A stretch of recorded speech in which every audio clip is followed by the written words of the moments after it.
नमस्कार मित्रांनो. आज आपण काही पीवायक्यू बघणार आहोत. हे पीवायक्यू अगदी सर्वच एक्झामला कामी पडतील असे आहे. मग ते सरळ सेवा असो की राज्यसेवा असो, सर्वच एक्झामला कामी पडतील असे आहे. चला तर मग बघूया. आपला पहिला प्रश्न, भारतातील राष्ट्रीय आणीबाणीचा कालावधी पुढील पर्यायातून निवडायचा आहे आपल्याला. मग आपलं उत्तर आहे ऑप्शन ए. 1975 ते 1977 या कालावधीमध्ये राष्ट्रीय आणीबाणी लागू झाली होती. मग याबद्दल आणखी काही माहिती आपल्याला हवी तर काय या ठिकाणी दिली आहे बघा आपण. भारतातील आणीबाणी हा 1975 ते 77 असा 21 महिन्याचा कालावधी होता. हे माहिती हवं. किती महिन्याचा कालावधी होता? 21 महिन्याचा कालावधी होता. तेव्हा पंतप्रधान कोण होत्या? इंदिरा गांधी होत्या. हे सुद्धा लक्षात घ्या. देशाला अंतर्गत आणि बाह्य धोक्याचा हवाला देऊन देशभरात आणीबाणी घोषित केली होती. म्हणजे कारण काय दिलं होतं आणीबाणीचं? तर देशाला अंतर्गत आणि बाह्य धोका आहे हे कारण दिलं होतं. पंतप्रधान इंदिरा गांधी यांच्या सल्ल्यानुसार राष्ट्रपती फखरुद्दीन अली अहमद यांनी 21 जून 1975 रोजी राष्ट्रीय आणीबाणीची घोषणा केली. या ठिकाणी तुम्हाला माहिती हवं की सल्ला कोणाचा असतो आणीबाणीचा? पंतप्रधानचा असतो. आणि घोषणा कोण करते? तर राष्ट्रपती करते. त्यावेळेस कोण होतं? फखरुद्दीन अली अहमद हे राष्ट्रपती होते. हे सुद्धा विचारलं गेलंय म्हणून लक्षात राहू द्या. आणि ते तारीख लक्षात ठेवा. 25 जून 1975 भारतामध्ये राष्ट्रीय आणीबाणी 3 वेळा लागू झाली. हे सुद्धा माहिती हवं की किती वेळा लागू झाली? 3 वेळा. कोणत्या ते 3 वेळा आहे? तर 1962 मध्ये जेव्हा चीन युद्ध होतं. दुसरी आणीबाणी कधी लागू झाली? 1971 मध्ये जेव्हा पाकिस्तान युद्ध होतं. आणि तिसरी आणीबाणी 1975 मध्ये अंतर्गत बंड. आणि 1975 मधील आणीबाणी हे तारीख महत्वाची आहे आपल्यासाठी. 25 जून 1975. आणखी तुम्हाला काय माहिती हवं? तर आणीबाणीचे प्रकार माहिती हवे. किती आहे? आणीबाणीचे प्रकार 3 आहे. कोणते 3 प्रकार?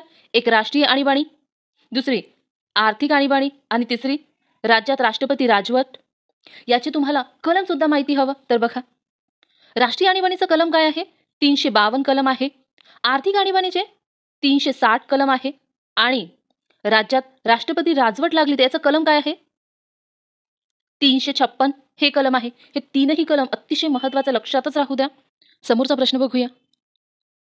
इंडियन ओपिनियन हे वृत्तपत्र कोणी सुरू केले? आपलं उत्तर आहे option 4 Mahatma Gandhi. Indian opinion हे वृत्तपत्र महात्मा गांधी यांनी सुरू केले. मग हिंद स्वराज हे पुस्तक कोणी लिहिलं? हिंद स्वराज हे पुस्तक महात्मा गांधी यांनी लिहिलं. आणखी एक प्रश्न, ब्रिटिश संसदेत निवडून गेलेले पहिले भारतीय कोण? आपलं उत्तर आहे दादाभाई नौरोजी. दादाभाई नौरोजी हे ब्रिटिश संसदेत निवडून गेलेले पहिले भारतीय होते. महत्वाची माहिती आहे, हे लक्षातच राहू द्या. मग गदर पार्टीचे संस्थापक कोण होते? लाला हरदयाल हे गदर पार्टीचे संस्थापक होते. गोपाळकृष्ण गोखलेंबद्दल माहिती काय लक्षात ठेवायची आहे? तर यांना महात्मा गांधी आपले राजकीय गुरु मानत आणि यांनी भारत सेवक समाजाची स्थापना केली. हे एक लक्षात राहू द्या. भारत सेवक समाज 1905 मध्ये. महाराष्ट्राची किनारपट्टी रिकामी जागा म्हणून ओळखली जाते. आपलं उत्तर आहे ऑप्शन 3 कोकण किनारा म्हणून ओळखली जाते. महाराष्ट्राची किनारपट्टी कोकण किनारा म्हणून ओळखली जाते. हे चारही पर्याय किनारपट्टीचे नाव आहे. बघूया आपण कोणत्या किनारपट्टीचे काय नाव आहे. तर ओडिसाच्या किनारपट्टीला काय म्हणून ओळखल्या जाते? तर आपलं उत्तर आहे उत्कल किनारा. ओडिसाची किनारपट्टी उत्कल किनारा म्हणून ओळखली जाते. तर केरळची किनारपट्टी काय म्हणून ओळखल्या जाते? मलबार म्हणून ओळखल्या जाते केरळची किनारपट्टी. आणि कर्नाटकची किनारपट्टी कारवार म्हणून ओळखल्या जाते. हे सुद्धा लक्षात घ्या. आपण हे नकाशामध्ये बघूया. गुजरातच्या किनारपट्टीला काय म्हणतात? काठियावाड. हे लक्षातच राहू द्या. गुजरातच्या किनारपट्टीला काठियावाड म्हणतात. तर महाराष्ट्राच्या किनारपट्टीला काय म्हणतात? कोकण. आणि कर्नाटकच्या किनारपट्टीला कारवार. मग केरळच्या किनारपट्टीला मलबार. आणि इकडे तमिळनाडूच्या किनारपट्टीला काय म्हणतात? कोरोमंडल. हे सुद्धा लक्षात राहू द्या. कोरोमंडल तमिळनाडूच्या किनारपट्टीला म्हणतात. मग ओडिसाच्या किनारपट्टीला उत्कल म्हणतात. हे आपण बघितलं होतं. या प्रकारे किनारपट्टीचे नाव लक्षातच राहू द्या. गुजरातच्या किनारपट्टीला काठियावाड म्हणतात. तर महाराष्ट्राच्या कोकण, कर्नाटकच्या कारवार म्हणतात. तर केरळच्या मलबार आणि तमिळनाडूचा कोरोमंडल आणि उत्कल ओडिसाच्या किनारपट्टीला म्हणतात. या प्रकारे लक्षात राहू द्या. आपल्याला जोड्या लावामध्ये किंवा वन लाइनरमध्ये या प्रकारचे क्वेश्चन विचारले जाऊ शकते. समोर बघूया आपण. The rise of the Maratha power या ग्रंथाचे लेखक कोण? आपलं उत्तर आहे ऑप्शन ए न्यायमूर्ती महादेव गोविंद रानडे.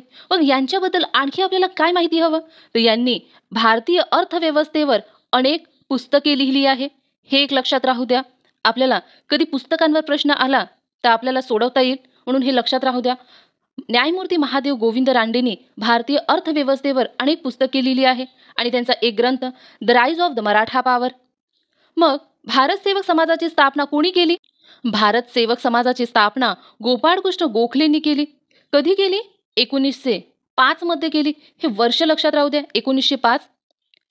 मग आणखी एक प्रश्न, महात्मा गांधीचे राजकीय गुरु कोण होते? तर ते गोपाळकृष्ण गोखलेच होते, महात्मा गांधीचे राजकीय गुरु. आणखी एक प्रश्न, भारतीय असंतोषाचे जनक कोणाला संबोधले जाते? भारतीय असंतोषाचे जनक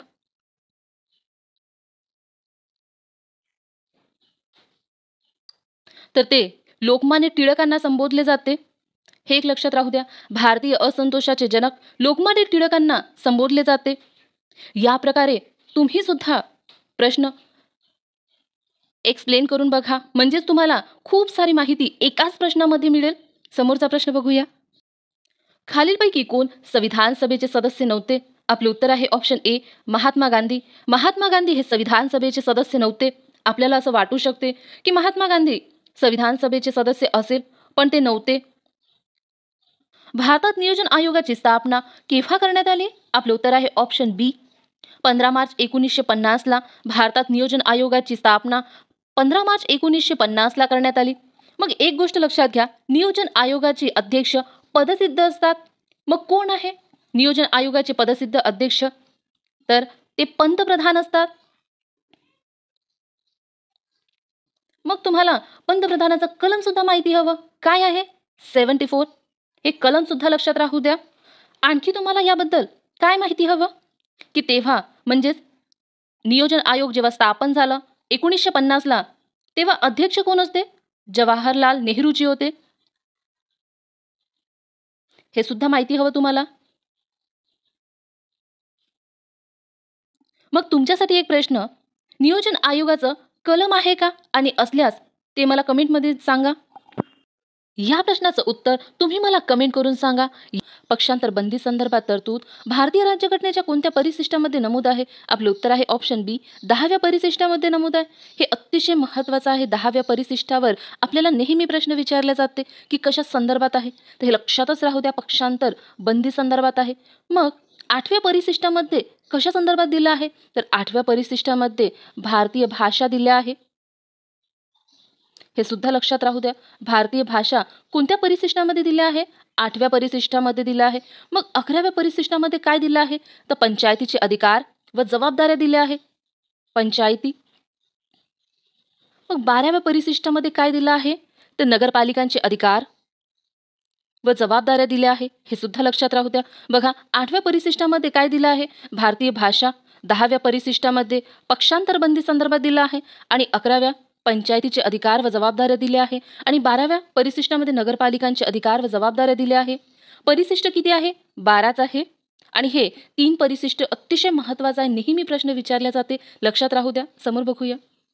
नासा ही संस्था कोठे स्थित आहे? आपले उत्तर आहे ऑप्शन ए, वॉशिंग्टनमध्ये स्थित आहे. मग नासाबद्दल आणखी काय माहिती हवं आपल्याला? तर नासाचं विस्तारित अर्थ माहिती हवं. काय आहे? National aeronautics and space administration. नासाचा विस्तारित अर्थ national aeronautics and space administration हे नाव आहे. मग हे लक्षातच राहू द्या, आपल्याला हे विचारले जाते. आणखी काय माहिती हवं? नासा ही संस्था काय आहे, कशा संदर्भात आहे, हे माहिती हवं आपल्याला. तर कशा संदर्भात आहे? तर नासा ही संस्था अंतराळ संशोधन करणारी एक अमेरिकन संस्था आहे. मग याची स्थापना कधी झाला? 1958 मध्ये.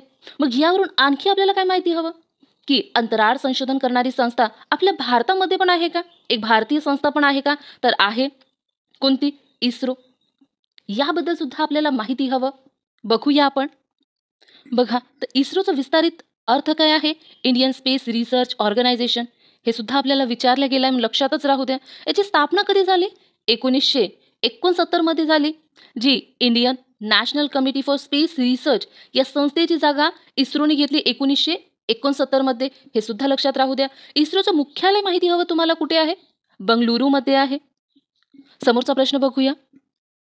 बलाचे एसआय एकक कोणते? आपले उत्तर आहे ऑप्शन सी, न्यूटन. बलाचे एसआय एकक हे न्यूटन आहे. मग वेगाचा एसआय एकक कोणता आहे? तर आपलं उत्तर आहे ऑप्शन डी, मीटर प्रति सेकंद. मीटर प्रति सेकंद हे वेगाचं एसआय एकक आहे. त्वरणाचे एसआय एकक कोणते? आपलं उत्तर आहे ऑप्शन बी, मीटर प्रति सेकंद वर्ग. मीटर प्रति सेकंद वर्ग हे त्वरणाचे एसआय एकक आहे. मग आपण आत्ताच बघितलं मीटर प्रति सेकंद हे कशाचा एकक आहे? तर हे वेगाचे एकक आहे. मीटर प्रति सेकंद असं म्हटलं तर वेगाचे एसआय एकक आणि वर्ग लागला तर हे त्वरणाचं एकक आहे. या प्रकारे समजून घ्या. मग न्यूटन कशाचा वर्ग आहे? आपण बघितलं आहे बलाचे वेग एकक आहे. आणि राहिला आपला डी ऑप्शन, हे कशाचं एकक आहे? तर हे दाबाचं एकक आहे. हे चारही एकक लक्षातच राहू द्या. मीटर प्रति सेकंद वेगाचं एकक, मग मीटर प्रति सेकंद वर्ग लागला तर त्वरणाचं एकक, आणि न्यूटन बलाचे एकक, पास्कल दाबाचे एकक. हे आपल्याला कोणत्या विषयामध्ये विचारल्या जाते? सायन्समध्ये विचारल्या जाते. मग सरळ सेवा असो की राज्यसेवासारखी एक्झाम असो विचारल्या जातेच. समोर बघूया. The rise of the Maratha power या ग्रंथाचे लेखक कोण? आपलं उत्तर आहे ऑप्शन ए, न्यायमूर्ती Mahadev Govind Ranade. The rise of the Maratha power या ग्रंथाचे लेखक न्यायमूर्ती महादेव गोविंद रानडे आहे.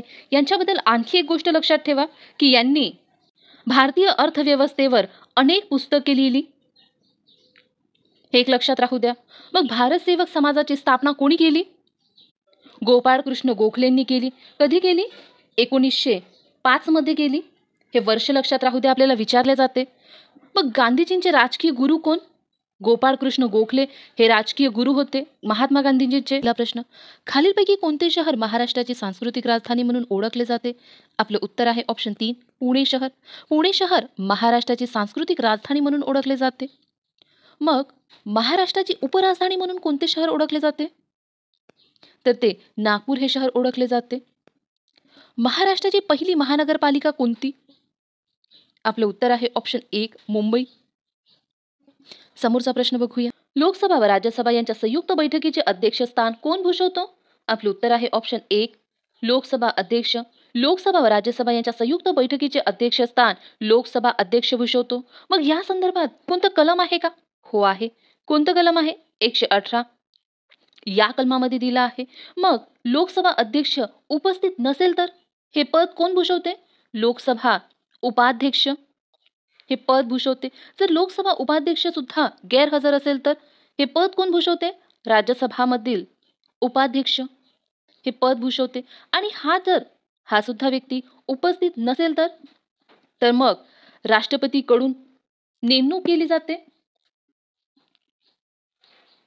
राष्ट्रपतीकडून संयुक्त बैठकीच्या अध्यक्षपदी उपस्थित सदस्यांपैकी एखाद्या सदस्याची निवड केली जाते.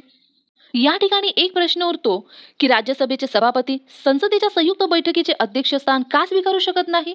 कारण बघा, उपराष्ट्रपती हे राज्यसभेचे पदसिद्ध सभापती असतात, मात्र त्यांची निवड राज्यसभेच्या सदस्यांकडून न होता संसदेच्या दोन्ही गृहांच्या सदस्यांकडून होते.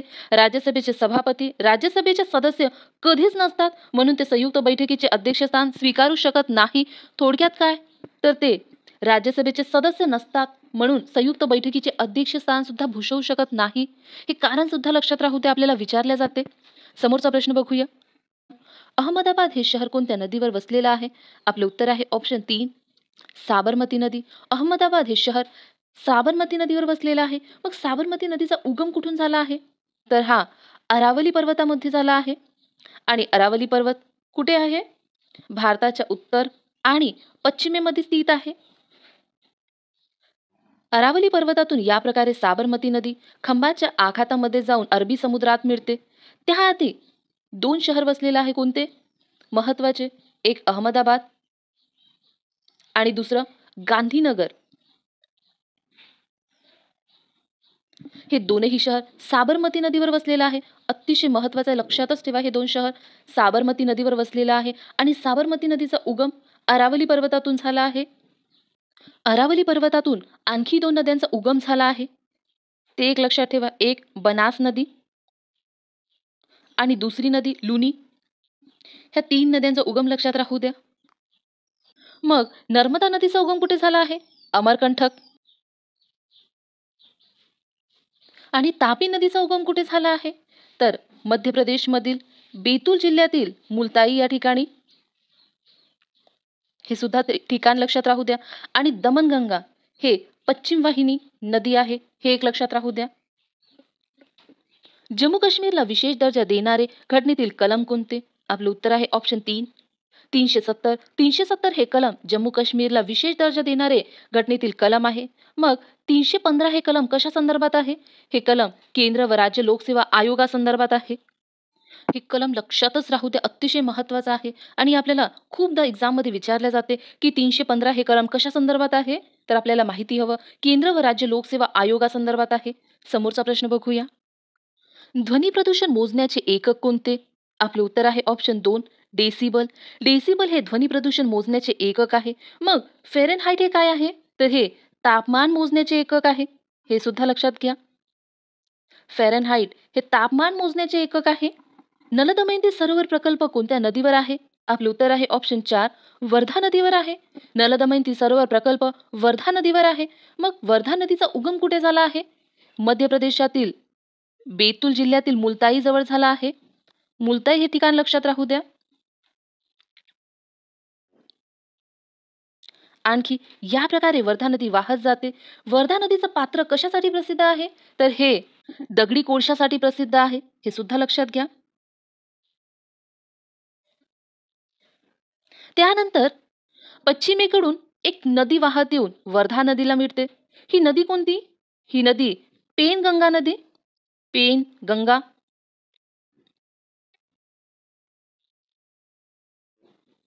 मग हे नदीपात्र कशासाठी प्रसिद्ध आहे? हे नदीपात्र चुनखडकसाठी प्रसिद्ध आहे. त्यानंतर एक नदी पूर्वेकडून वाहत येऊन वर्धा नदीस मिळते. ही नदी कोणती?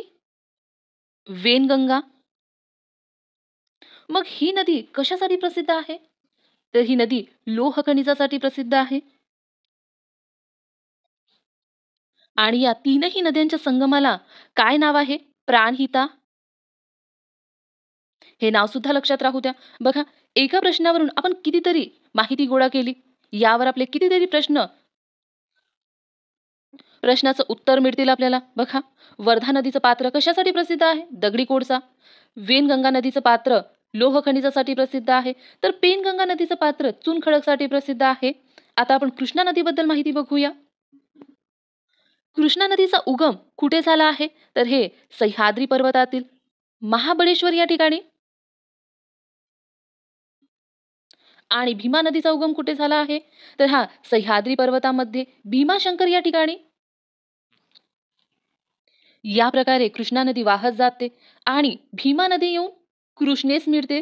म्हणजेच भीमा नदी कृष्णा नदीची उपनदी आहे, हे सुद्धा लक्षात राहू द्या. मग नर्मदा नदीबद्दल बघूया. नर्मदा नदीचा उगम कुठे झाला आहे? हे आपण नकाशामध्ये बघूया.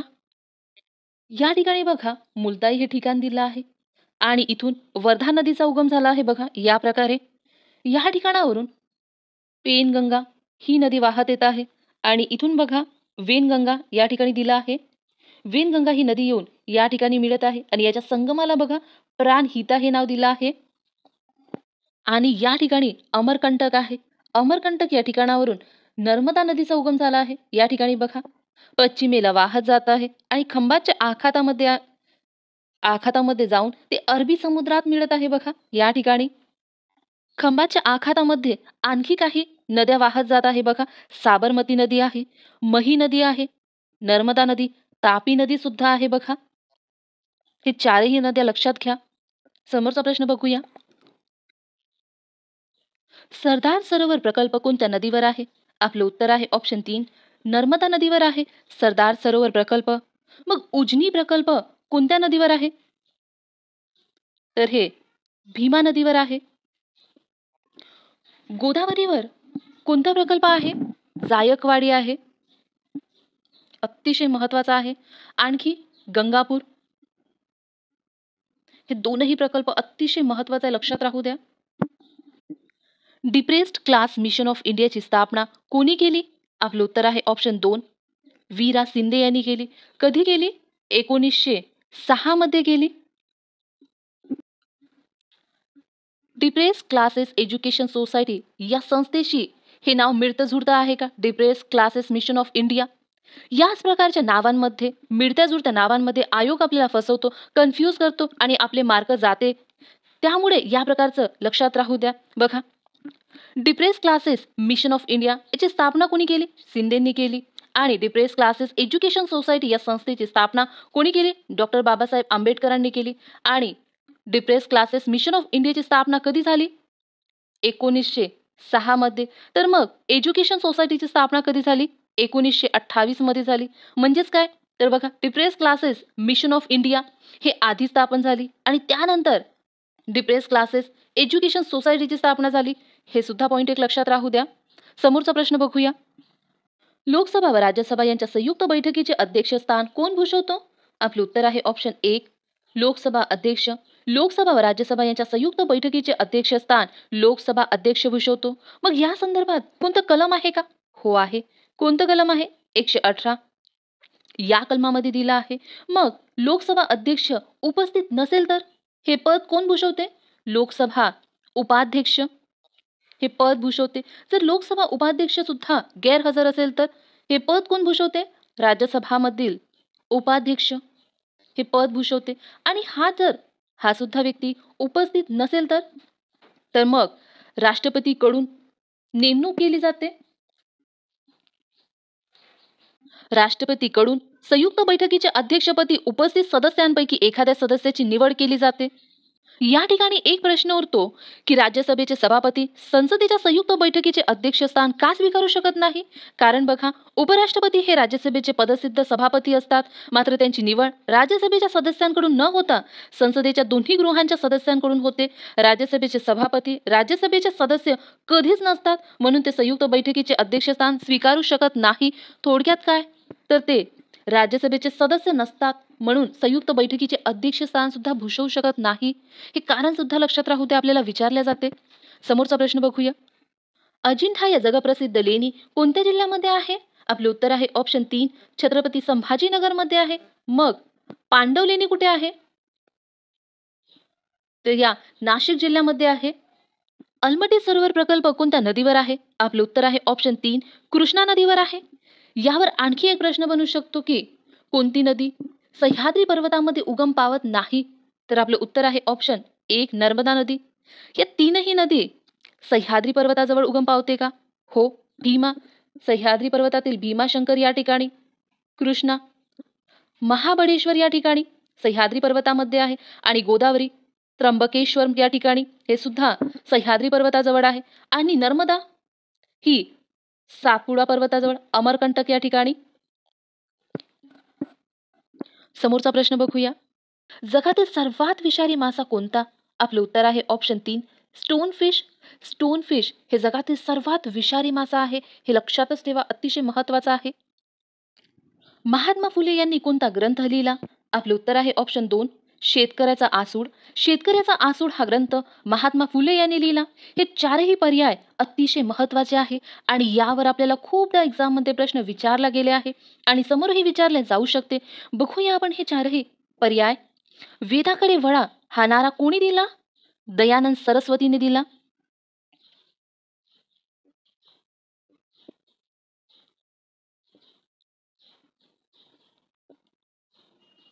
मग सत्यार्थ प्रकाश हा ग्रंथ कोणी लिहिला? हा ग्रंथ दयानंद सरस्वतीनेच लिहिला. बघा, वेदाकडे वळा हा नारा आणि सत्यार्थ प्रकाश हा ग्रंथ दयानंद सरस्वतीने लिहिला. मग गीता रहस्य हा ग्रंथ कोणी लिहिला? लोकमान्य टिळक यांनी.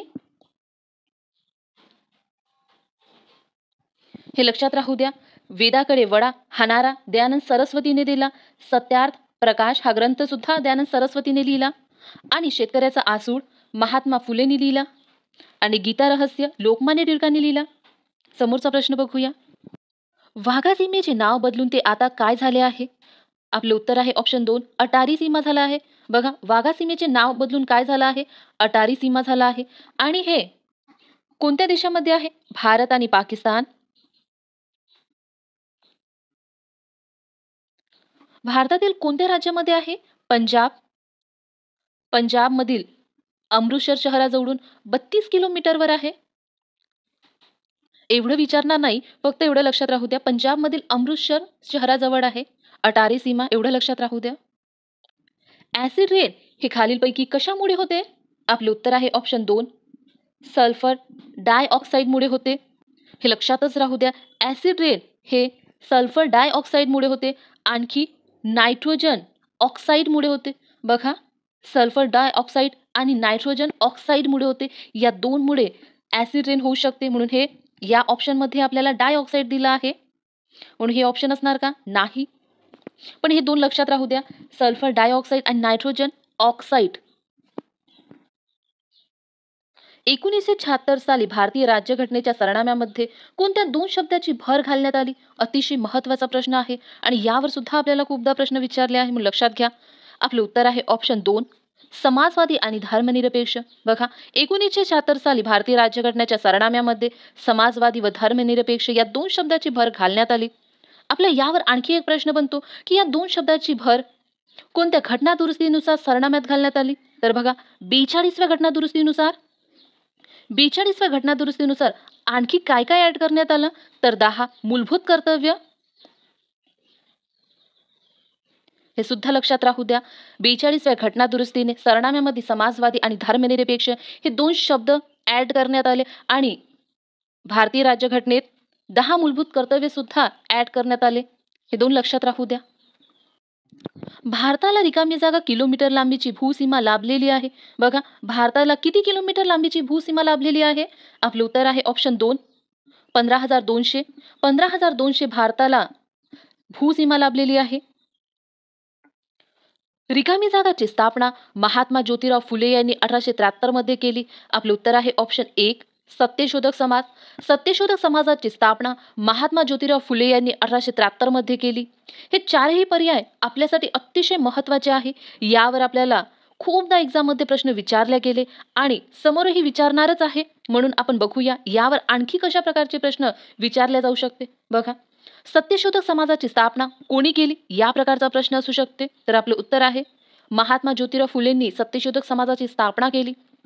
दुसरा प्रश्न कसा विचारला जाईल? सत्यशोधक समाजाची स्थापना कधी झाली? 1873 मध्ये. तिसरा प्रश्न असेल सत्यशोधक समाजाची स्थापना कोणत्या ठिकाणी झाली? तर आपलं उत्तर आहे पुणे. पुणे या ठिकाणी सत्यशोधक समाजाची स्थापना झाली. आर्य समाजाबद्दल कशा प्रकारे प्रश्न विचारला जाईल की आर्य समाजाची स्थापना कोणी केली? दयानंद सरस्वतीने केली.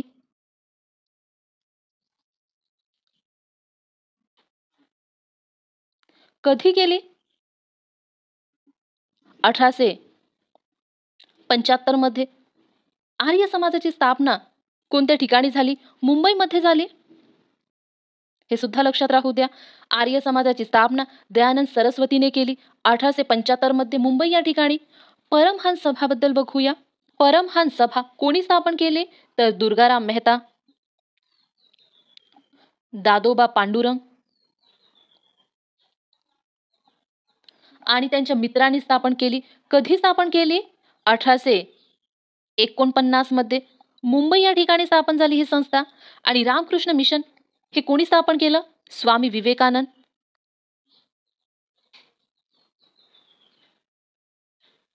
कधी स्थापन झालं हे मिशन? 1897 मध्ये स्थापन झालं. बघा, सत्यशोधक समाज कधी स्थापन झालं? 1873 मध्ये आणि आर्य समाज 1875 मध्ये.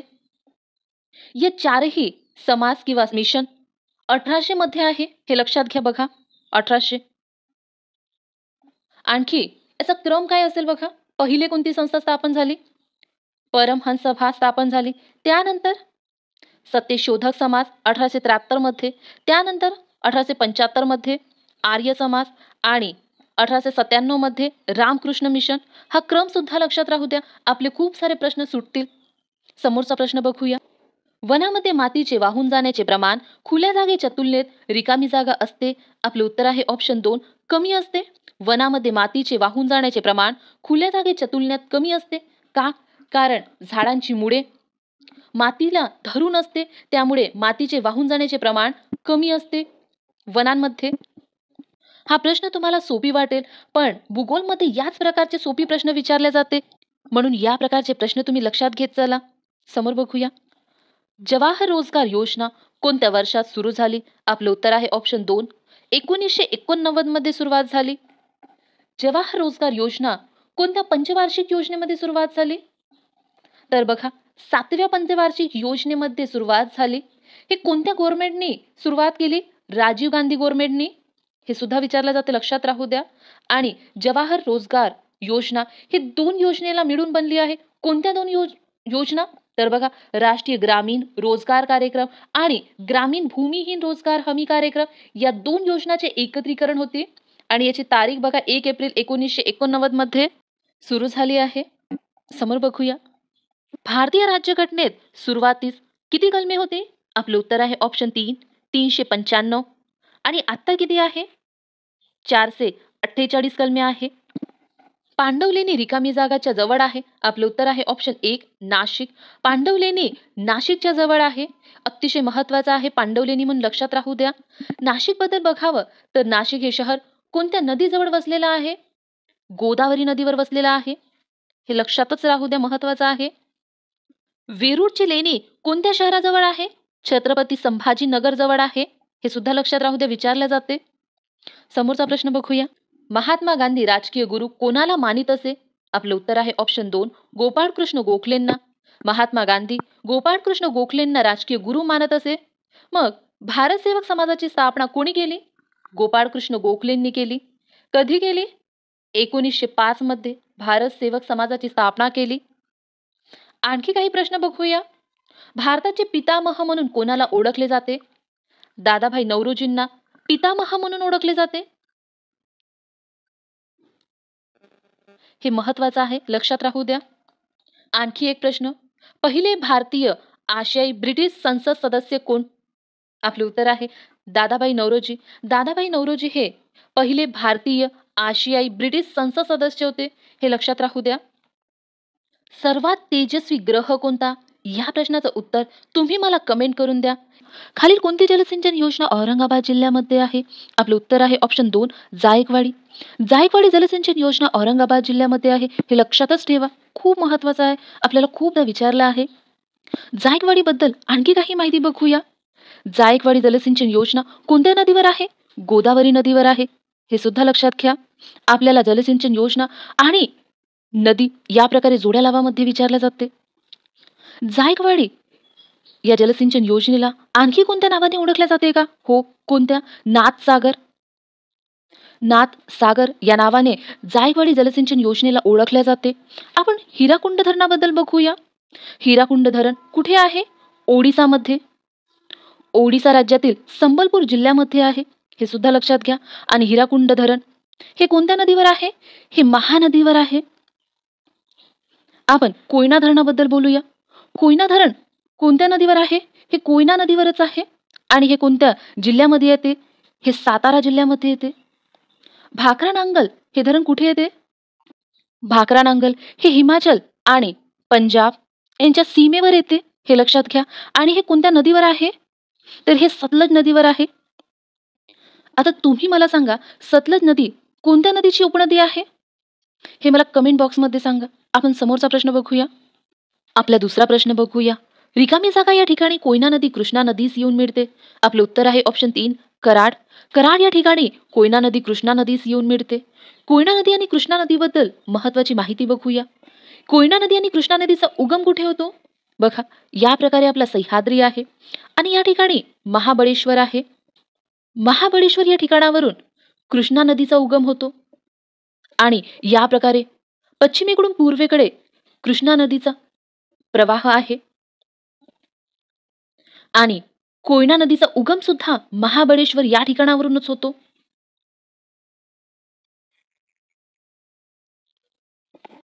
आणखी एक गोष्ट, महाबळेश्वर या ठिकाणावरूनच आणखी एका नदीचा उगम होतो. ती कोणती नदी? सावित्री नदी, जी पश्चिमेकडे वाहत जाते. या प्रकारे 3 नदीचा उगम लक्षात ठेवा. महाबळेश्वर या ठिकाणावरून कोणत्या 3 नदीचा उगम होतो? सावित्री, कृष्णा आणि कोयना नदी. कोयना नदीबद्दल आणखी आपण काय बघू शकतो? कोयना नदीवरच कोयना जलसिंचन प्रकल्प आहे आणि तो कोणत्या जिल्ह्यामध्ये आहे? सातारा जिल्ह्यामध्ये आहे. आत्ताच बघितलं आपण. आणखी एक गोष्ट, जेव्हा कोयना नदी हे कृष्णा नदीला या ठिकाणी येऊन मिळते, या ठिकाणाला नाव काय आहे? कराड.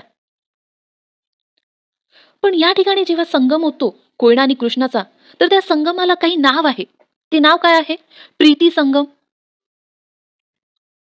हे सुद्धा लक्षात राहू द्या. आपल्याला वन लाइनर मध्ये विचारल्या जाऊ शकते. बघा, आपला सातारा झाला. सातारामध्ये काय आहे? कोयना धरण आहे. कराडमध्ये प्रीती संगम आणि महाबळेश्वर या ठिकाणावरून 3 नद्यांचा उगम होतो, सावित्री, कृष्णा आणि कोयना. आता कोल्हापूर बद्दल एखादी महत्वाची माहिती तुम्ही मला कमेंट बॉक्समध्ये सांगा. आपला तिसरा प्रश्न, या सरोवराची निर्मिती उल्कापातामधून झालेली आहे. या प्रश्नाचं उत्तर अगदी सर्वांनाच माहिती आहे, लोणार. मग आपण हा प्रश्न का घेतला आहे? कारण लोणार सरोवराच्या व्यतिरिक्त दुसरे सुद्धा सरोवर आहे, जसे चिल्का सरोवर, सांबार सरोवर, पुलिकत सरोवर. याबद्दल आपण माहिती बघूया. चिल्का सरोवर हे कुठे आहे? हे ओडिसा राज्यामध्ये आहे. सांबार सरोवर कुठे आहे? राजस्थानमध्ये आहे. आणखी पुलिकत सरोवर कुठे आहे? हे आंध्र प्रदेश आणि तमिळनाडू यांच्या सीमेवर आहे. हे लक्षात राहू द्या, महत्वाचं आहे. आपण हे नकाशामध्ये बघूया. चिल्का सरोवर बघा या ठिकाणी आहे. कोणत्या राज्यामध्ये? ओडिसा राज्यामध्ये आहे. या ठिकाणी पुलिकत सरोवर आहे. आंध्र प्रदेश आणि तमिळनाडू यांच्या बॉर्डरवर आहे. आणि या ठिकाणी बघा कोल्लेरू सरोवर हे आंध्र प्रदेशमध्ये आहे. आणखी या ठिकाणी बघा वेमनाड सरोवर कुठे आहे? केरळमध्ये आहे. आणि हे महत्वाचं सरोवर लोणार सरोवर हे महाराष्ट्रातील बुलढाणा जिल्ह्यामध्ये आहे. आणि हे सांबर सरोवर हे कुठे आहे? राजस्थान या ठिकाणी आहे. हे लक्षातच राहू द्या, सांबर सरोवर राजस्थानमध्ये आहे आणि चिल्का सरोवर ओडिसामध्ये आहे. कोलेरू सरोवर आंध्र प्रदेशमध्ये आहे. वेमनाड सरोवर केरळमध्ये आहे. हे आपल्याला विचारले जातात. हा आपला प्रश्न. आपण चिल्का सरोवर बघितलं, ओडिसामध्ये आहे. सांबार सरोवर बघितलं, राजस्थानमध्ये आहे. पुलिकत सरोवर बघितलं, आंध्र प्रदेश आणि तमिळनाडू यांच्या सीमेवर आहे. लोणार सरोवर बघितलं, महाराष्ट्रातील बुलढाणा जिल्ह्यामध्ये आहे. या प्रश्नामध्ये आणखी काही माहिती बघायची राहिली का? बघा, लोणार या सरोवराची निर्मिती उल्कापातामुळे झालेली आहे. उल्कापात हा एक शब्द बघायचा आहे. बघूया आपण. उल्कापात समजून घेण्यासाठी आपल्याला आणखी काही महत्वाची माहिती समजून घ्यावी लागेल. ही माहिती आपण 6वीच्या जुन्या भूगोलच्या पुस्तकातील सूर्यमाला या पहिल्या पाठामधून बघणार आहोत. आपल्याला आधी खगोल म्हणजे काय समजून घ्यायचं आहे. आकाशात दिसणाऱ्या असंख्य चांदण्या आपल्यापासून खूप दूर अंतरावर आहे. चंद्र, सूर्य हे त्या मानाने पृथ्वीच्या जवळ आहे, म्हणून त्याचे गोल आकार आपण बघू शकतो. बघा, सूर्य व चंद्र यांचे गोल आकार आपण का बघू शकतो? कारण ते पृथ्वीच्या जवळ आहे म्हणून. इतर तारे, ग्रह देखील आकाराने सर्वसाधारण गोल असतात. बघा, इतर तारे, ग्रह आकाराने सर्वसाधारण गोल असतात. पूर्णतः गोल असतात का? नाही, सर्वसाधारण गोल असतात. ख म्हणजे आकाश, म्हणून आकाशातील गोलांना खगोल असे म्हणतात. बघा, हे महत्वाचं आहे. ख म्हणजे काय? आकाश, म्हणून आकाशातील गोलांना खगोल असे म्हणतात. आपल्याला सूर्यमाला बघायचा आहे. पृथ्वीसह एकूण 8 ग्रह म्हणजेच काय? पृथ्वीला पकडून 8 ग्रह आहे. उपग्रह, लघुग्रह, बटुग्रह, धूमकेतू, उल्का व सूर्य या सर्वांनी मिळून आपली सूर्यमाला तयार झालेली आहे. यामध्ये 2 शब्द लक्षात ठेवा, एक लघुग्रह आणि एक उल्का. आपली सूर्यमाला बघा या प्रकारे आहे. या ठिकाणी आपला सूर्य, सूर्याच्या अगदी जवळ बुध आहे, त्यानंतर शुक्र आहे, त्यानंतर पृथ्वी आहे, त्यानंतर मंगळ आहे, मंगळ नंतर गुरु आहे. मंगळ आणि गुरुच्या मध्यामध्ये या ठिकाणी बघा हिरव्या कलरचा एक पट्टा दिला आहे. हा पट्टा कशाचा आहे? लघुग्रहांचा पट्टा आहे. हे आपल्याला समोर बघायचं आहे. गुरु नंतर शनी आहे, शनी नंतर युरेनस, या ठिकाणी नेपच्यून आणि हे बटुग्रह. आपल्याला काय लक्षात ठेवायचं आहे? मंगळ आणि गुरुच्या मध्यामध्ये हा लघुग्रहाचा पट्टा लक्षात ठेवा फक्त. आपल्याला लघुग्रह बघायचा आहे. बघा, सूर्यमालेमध्ये मंगळ व गुरु या ग्रहांच्या दरम्यान असंख्य लहान लहान खगोलांचा एक पट्टा निर्माण झाला आहे. हे आताच बघितलं आपण आकृतीमध्ये. या पट्ट्यातील खगोलांना लघुग्रह म्हणतात. बघा, या पट्ट्यातील खगोलांना काय म्हणतात? लघुग्रह म्हणतात. बघा, या प्रकारे एखादी लघुग्रहाचा पट्टा आहे आणि या पट्ट्यामध्ये असे छोटे छोटे खगोल आहे. या खगोलांना काय म्हणतात? लघुग्रह म्हणतात. आता लघुग्रहाचा पट्टा नेहमीसाठी लक्षात राहील तुम्हाला. या प्रकारचे अतिशय महत्त्वाचं उल्का म्हणजे काय बघायचं आहे आपल्याला. आपल्याला कधी-कधी आकाशातून एखादी तारा तुटून पडताना दिसतो. या घटनेला उल्कापात म्हणतात. बघा, उल्कापात कशाला म्हणतात? आकाशातून एखादी तारा तुटून पडताना दिसतो. या घटनेला उल्कापात म्हणतात. आपला प्रश्न काय होता? उल्कापातामुळे निर्माण झालेले सरोवर. मग कळलं तुम्हाला उल्कापात काय आहे? एखादी तारा तुटून पडताना दिसतो या घटनेला काय म्हणतात? उल्कापात म्हणतात. अनेक वेळा या उल्का म्हणजे लघुग्रहाच्या पट्ट्यातून येणारे शिलाखंड असतात. बघा, उल्का काय आहे? उल्का म्हणजे लघुग्रहाच्या पट्ट्यातून येणारे शिलाखंड असतात. आपण माहिती बघितली ती या ठिकाणी कामी आली बघा. उल्का म्हणजे लघुग्रहाच्या पट्ट्यातून येणारे शिलाखंड असतात. ते पृथ्वीच्या वातावरणात आल्यावर त्यांच्याशी होणाऱ्या घर्षणाने जडतात. त्यांना उल्का असे म्हणतात. उल्का म्हणजे काय? तर शिलाखंड जे लघुग्रहाच्या पट्ट्यातून येतात ते पृथ्वीच्या वातावरणात आल्यावर त्याच्याशी घर्षणाने जडतात. त्यांना उल्का असे म्हणतात. थोडक्यात उल्का म्हणजे काय? तर शिलाखंड जडतात त्याला उल्का म्हणतात. काही वेळेस उल्का पूर्णतः न जडता पृथ्वीच्या पृष्ठभागावर पडतात. त्यांना अश्नी असे म्हणतात. अश्नी म्हणजे काय? उल्का पूर्णतः न जडता पृथ्वीच्या पृष्ठभागावर पडतात. त्यांना अश्नी असे म्हणतात.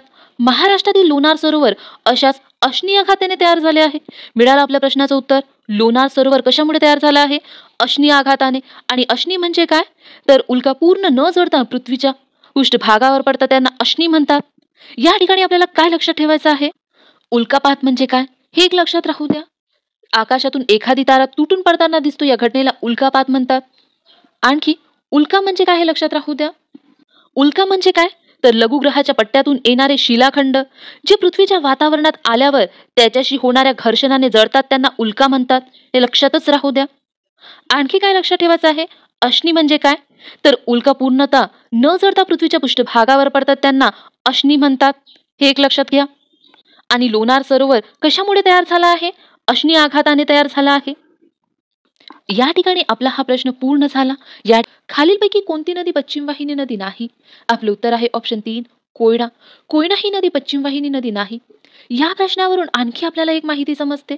वैतरणा, तानसा, शास्त्री या नद्या कशा आहे? पश्चिम वाहिनी नद्या आहे. हे लक्षात राहू द्या. आपल्याला या प्रकारचा प्रश्न नेहमी विचारला जाते. आपण मागच्या लेक्चरमध्ये कोयना नदीबद्दल काही माहिती बघितली होती. बघूया आपण या पण लेक्चरमध्ये. म्हणजेच तुम्हाला हे नेहमीसाठी लक्षात राहून जाईल.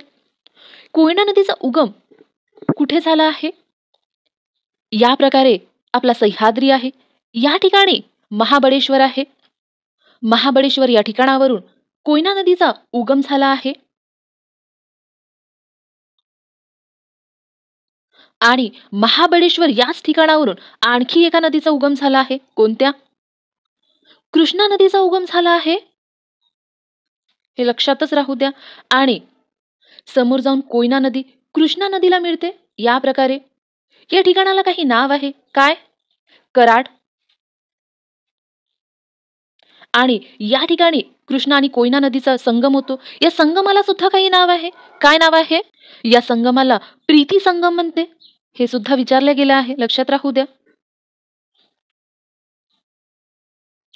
महाबळेश्वर या ठिकाणावरून आणखी एका नदीचा उगम होतो. ती नदी कोणती?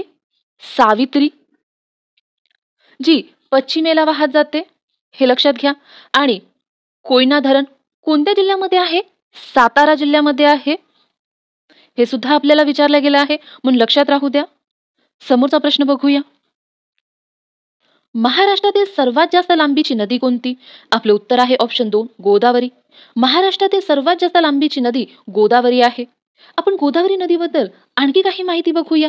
गोदावरी नदीचा उगम कुठे झाला आहे? बघा, हा सह्याद्री आहे. सह्याद्री जवळ या ठिकाणी त्र्यंबकेश्वर आहे. त्र्यंबकेश्वर या ठिकाणावरून गोदावरी नदीचा उगम होतो आणि या प्रकारे गोदावरी नदी वाहत जाते. गोदावरी नदीवर या ठिकाणी गंगापूर धरण आहे. हे लक्षातच राहू द्या, विचारले जाते. त्यानंतर या ठिकाणी नाशिक हे शहर वसलेलं आहे. त्यानंतर समोर जायकवाडी धरण वसलेलं आहे. त्यानंतर नांदेड हे शहर, हे महत्वाचं आहे आणि खूपदा विचारलं आहे आपल्याला.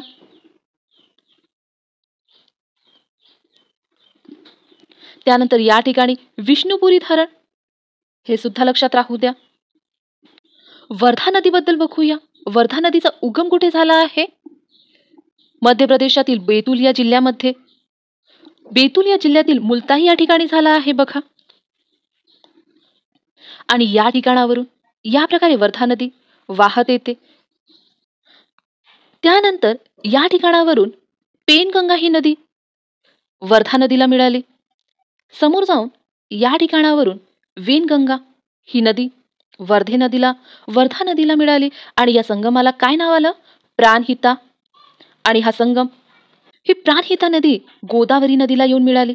या प्रकारे समोर या नदीला गोदावरी नदी याच नावानं ओळखलं गेलं.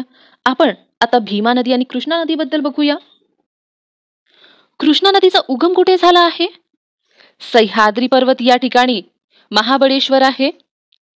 महाबळेश्वर या ठिकाणावरून कृष्णा नदीचा उगम होऊन कृष्णा नदी या प्रकारे पूर्वेला वाहत जाते. भीमा नदीचा उगम कुठे झाला आहे? भीमाशंकर या ठिकाणी सह्याद्री पर्वताच्या पूर्वेला भीमा नदी सुद्धा पूर्वेला वाहत जाते आणि कृष्णेला येऊन मिळते. आपण हे नकाशामध्ये बघूया. या ठिकाणी महाबळेश्वर हे ठिकाण दिलं आहे. महाबळेश्वर या ठिकाणावरून कृष्णा नदीचा उगम होतो आणि या प्रकारे कृष्णा नदी वाहत जाऊन बंगालच्या उपसागरामध्ये कृष्णा नदीचा अस्त होतो. महाबळेश्वरच्या वरती बघा, या ठिकाणी भीमाशंकर दिला आहे. भीमाशंकर या ठिकाणावरून भीमा नदीचा उगम होतो आणि या प्रकारे वाहत जाऊन या ठिकाणी कृष्णा नदीस मिळते.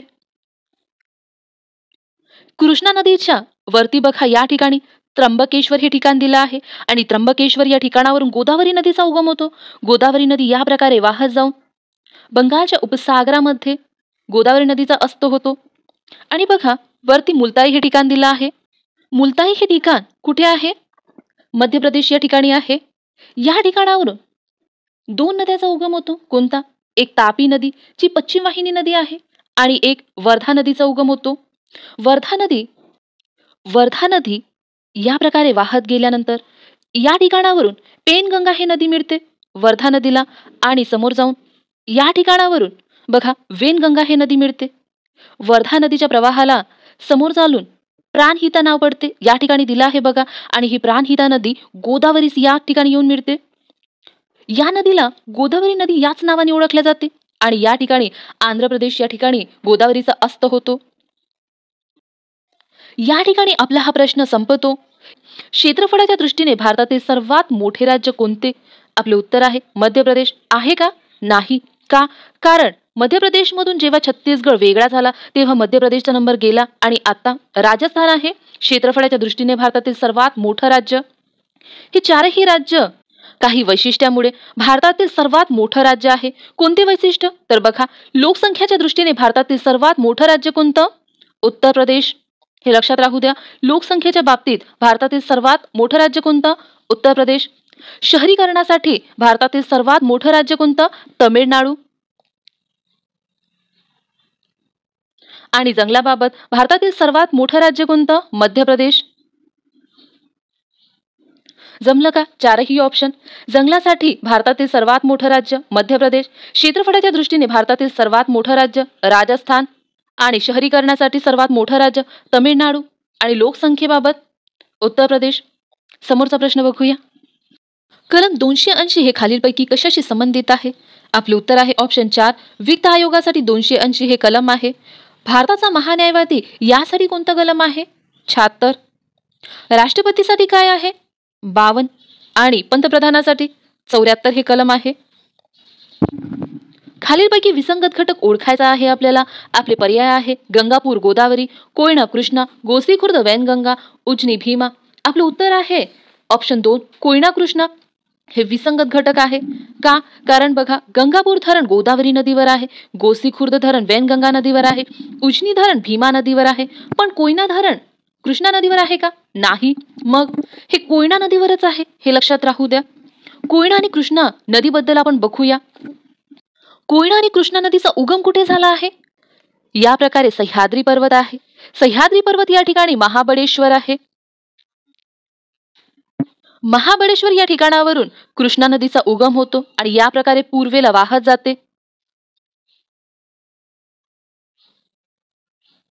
महाबळेश्वर याच ठिकाणावरून कोयना नदीचा सुद्धा उगम होते आणि या प्रकारे वाहत जाऊन कृष्णा नदीला मिळते. कोयना ही नदी कृष्णेची उपनदी आहे, हे लक्षात घ्या. कोयना नदी कृष्णा नदी ज्या ठिकाणी येऊन मिळते त्या ठिकाणाला काही नाव आहे. काय आहे? कराड. कराड या ठिकाणी कोयना आणि कृष्णा नदी एकत्र येते. कोयना आणि कृष्णा नदीच्या संगमाला सुद्धा काही नाव आहे. काय आहे? प्रीती संगम. हे सुद्धा विचारलं आहे, पण लक्षात राहू द्या. प्रीती संगम कोणत्या दोन नदींच्या संगमाला म्हणतात? तर कृष्णा आणि कोयना नदीच्या संगमाला. महाबळेश्वर या ठिकाणावरून आणखी एका नदीचा उगम होतो. ती नदी कोणती? सावित्री. आणि ही पश्चिमेला वाहत जाते. आणखी एक प्रश्न, कोयना नदीवर एक धरण आहे, कोयना धरण. आणखी एक धरण आहे शिवसागर. हे लक्षातच राहू द्या. शिवसागर हे धरण कुठे आहे? कोयना नदीवर आहे. तुमच्यासाठी आणखी एक प्रश्न, त्र्यंबकेश्वर या ठिकाणी कोणत्या नदीचा उगम झाला आहे? गोदावरी नदीचा. महाबळेश्वर या ठिकाणी कोणत्या नद्यांचा उगम झाला आहे? कोयना आणि कृष्णा नदीचा. भीमाशंकर या ठिकाणी कोणत्या नदीचा उगम झाला आहे? भीमा नदीचा उगम झाला आहे. लोह खनिजासाठी कोणती नदी प्रसिद्ध आहे? वेनगंगा नदी लोह खनिजासाठी प्रसिद्ध आहे. हे सुद्धा लक्षात राहू द्या, विचारलं आहे खूपदा. जमलं का आपले चारही ऑप्शन? एका प्रश्नामधून आपण कितीतरी माहिती गोळा केली आहे, समजून घेतली आहे. रिस्टर स्केल हे काय मोजण्याचे मापक आहे? आपलं उत्तर आहे ऑप्शन 3, भूकंप लहरी. रिस्टर स्केल हे भूकंप लहरी मोजण्याचे मापक आहे. हे लक्षातच राहू द्या, आपल्याला खूपदा विचारले जाते. हे सायन्समध्ये विचारले जाते, भूगोलमध्ये सुद्धा विचारले जाते, म्हणून लक्षात राहू द्या. आपण भूकंप लहरीबद्दल आणखी काही माहिती बघूया. भूकंप लहरी समजून घेण्यासाठी आधी आपल्याला भूकंप म्हणजे काय हे समजून घ्यावं लागेल आणि भूकंप समजून घेण्यासाठी आधी आपल्याला पृथ्वीचे अंतरंग समजून घ्यावं लागेल. ही माहिती आपण जुन्या 8वीच्या भूगोलच्या पुस्तकामधील 4थ्या पाठामधून बघत आहोत. याचे लेक्चर्स आपल्या चॅनलवर अवेलेबल आहे. या पाठामध्ये अतिशय महत्त्वाची माहिती आहे. बघूया आपण पृथ्वीचे अंतरंग. पृथ्वीच्या पृष्ठभागापासून ते केंद्रापर्यंत असलेल्या पदार्थाच्या गुणधर्मात फरक आढळतो.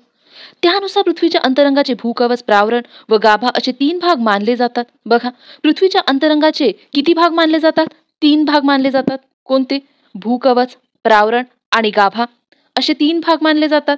आणि हे भाग कशावरून मानले जातात? तर बघा, पृथ्वीच्या पृष्ठभागापासून ते केंद्रापर्यंत असलेल्या पदार्थाच्या गुणधर्मात फरक आढळतो. या फरकानुसार हे 3 भाग पडतात. हे लक्षात राहू द्या. समोर बघूया. हे 3 भाग आहे बघा. भूकवच सर्वात वरती, त्याखाली प्रावरण आणि त्याखाली गाभा.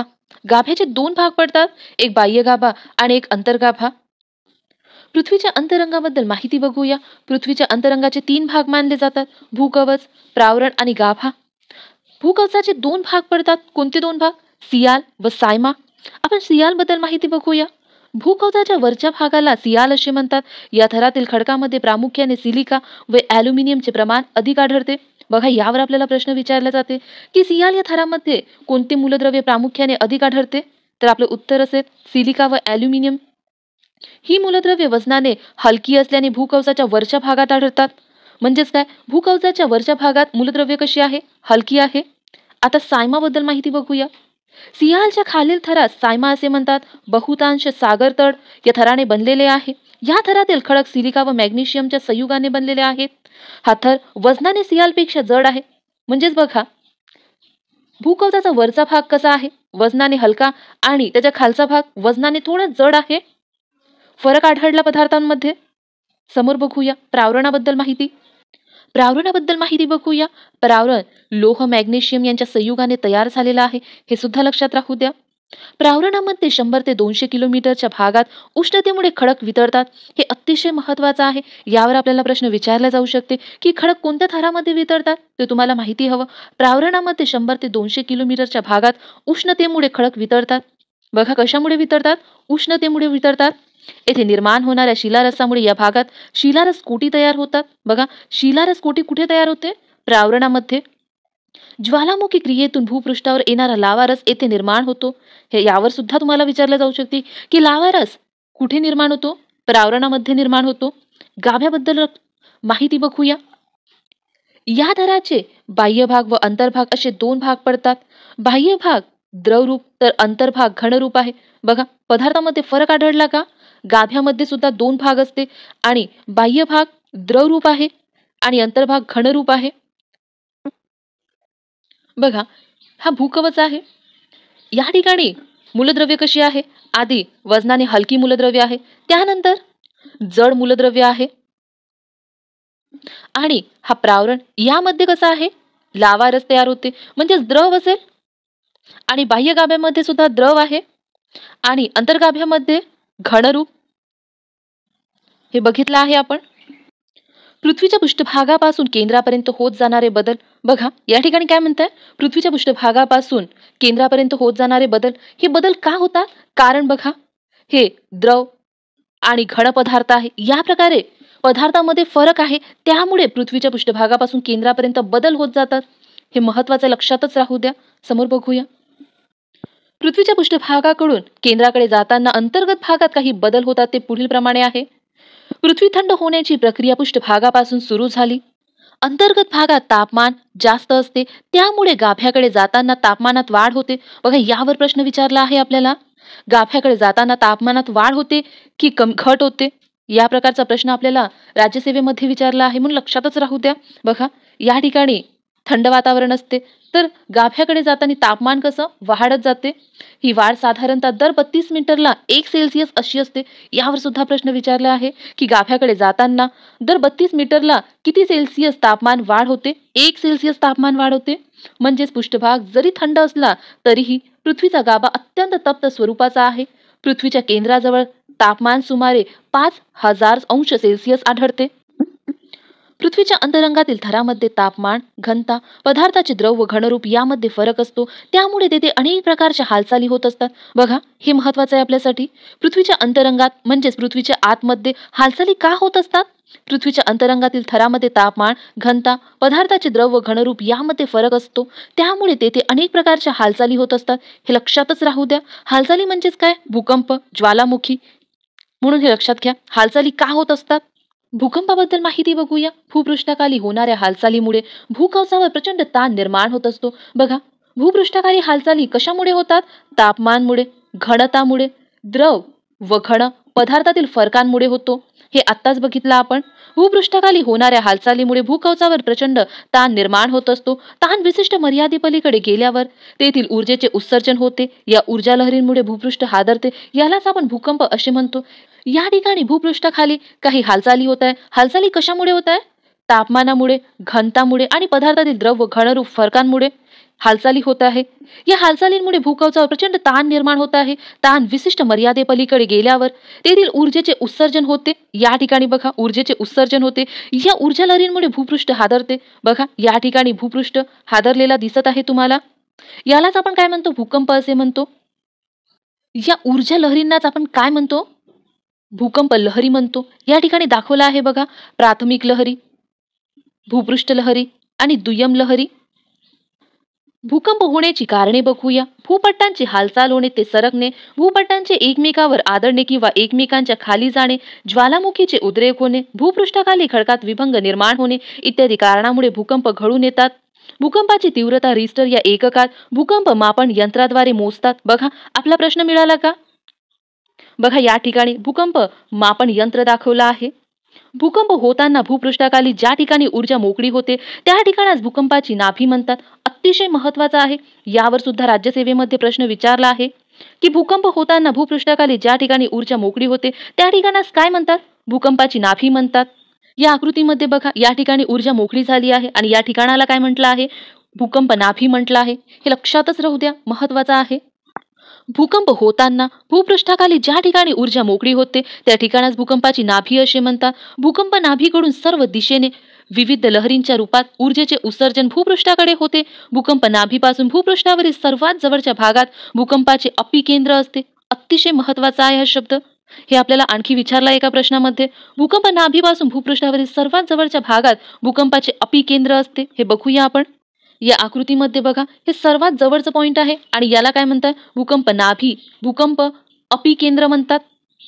भूकंप नाभी जिथे ऊर्जा मोकळी होते आणि भूकंप ऊर्जा जिथे मोकळी होते त्याच्या जवळचा पॉइंट म्हणजे भूकंप अपिकेंद्र. हे दोनही शब्द लक्षातच राहू द्या.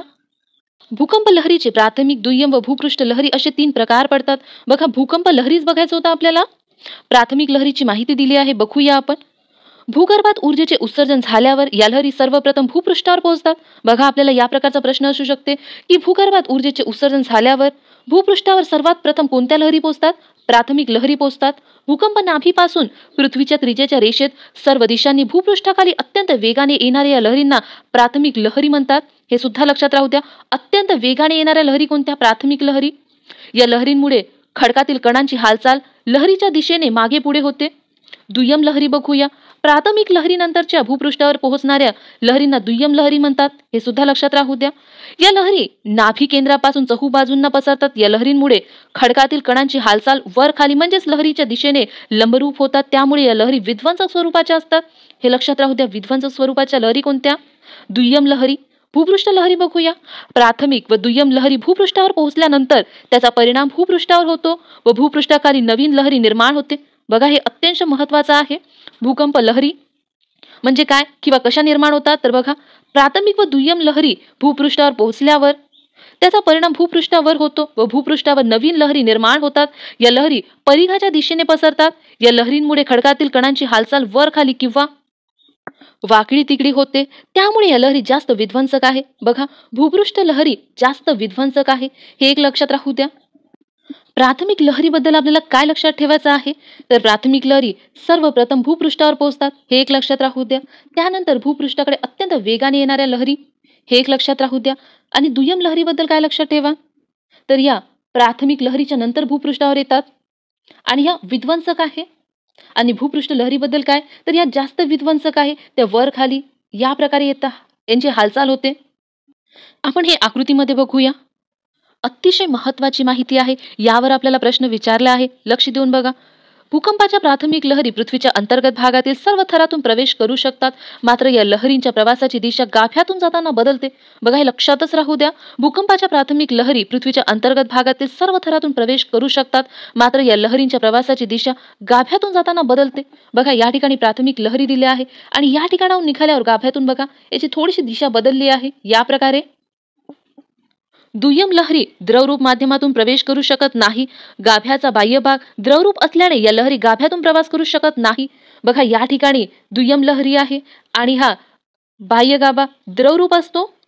बघा, म्हणून हे दुय्यम लहरी गाभ्यातून प्रवेश करत आहे का? नाही. या ठिकाणी आपण लहरींबद्दल, भूकंप लहरींबद्दल माहिती बघितली आहे. समोर बघूया. या ठिकाणी आपला हा प्रश्न संपतो. महाराष्ट्रातील सर्वात मोठा जलविद्युत निर्मिती प्रकल्प कोणत्या नदीवर उभारलेला आहे? आपलं उत्तर आहे ऑप्शन 3, कोयना नदीवर उभारला आहे. हे खूप महत्वाचा प्रश्न आहे, कारण हे महाराष्ट्रा संदर्भात आहे आणि सर्वात मोठे जलविद्युत निर्मिती प्रकल्प विचारला आहे, म्हणून हा महत्वाचा बनतो. बघा, महाराष्ट्रातील सर्वात मोठा जलविद्युत निर्मिती प्रकल्प कोयना नदीवर उभारलेला आहे. कोयना नदीबद्दल आणखी काही गोष्टी विचारल्या जातात की कोयना धरण कोणत्या नदीवर आहे? तर कोयना नदीवरच आहे. आणखी कोयना धरण कोणत्या जिल्ह्यामध्ये आहे? तर हे सातारा जिल्ह्यामध्ये आहे. हे सुद्धा लक्षातच राहू द्या.